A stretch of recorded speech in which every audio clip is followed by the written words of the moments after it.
d'abord. Donc, ils ont manqué, ces dirigeants ont manqué de courage. Ont manqué de dire à la France, bon, écoutez, nous sommes présidents des Maliens et non présidents et non des ambassadeurs de la France. Ils n'ont pas eu ce courage. Et la France en a beaucoup profité pour très bien les asseoir dans la chaise qu'elle veut et leur mettre tous les jours les pressions parce que la France a créé beaucoup d'opposition. Tous les chefs des partis politiques prennent leurs leçons à la France. Tout le monde court vers la France pour être même souvent député au Mali. Ça, malheureusement, notre pays en a souffert. Et qu'est-ce qui a été la conséquence grave?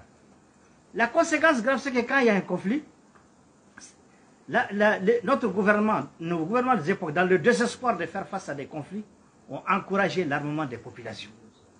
Parce que la France a tout censuré. Tu ne peux pas acheter une cartouche, tu ne peux pas acheter une bonne arme, tu ne peux pas acheter un avion. Ils sont en train de détruire, à travers les mauvais fils du pays qui sont là, l'arsenal hérité de la coopération russe. Ils ont tout détruit, les pays à genoux. Alors, dans le désespoir total, ils ont, à travers des Maliens, dont je préfère taire les noms, je n'ai pas besoin de citer le nom de quelqu'un, ont encouragé l'armement des communautés, d'où la création des milices, pour dire que c'est une alternative pour suppléer à l'armée nationale.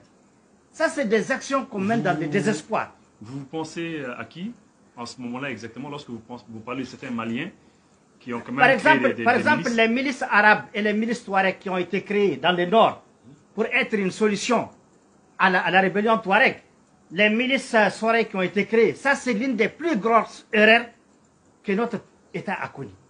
Mais moi je le comprends. À l'époque, nos gouvernements étaient dans le désespoir total.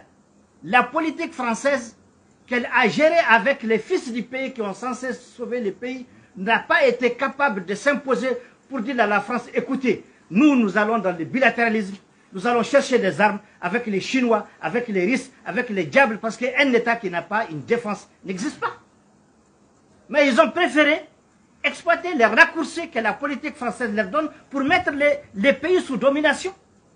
Et pendant ce temps, ça c'est l'une des incohérences. Dire que armer les populations, armer les milices, c'est une solution pour sécuriser son pays, c'est une erreur.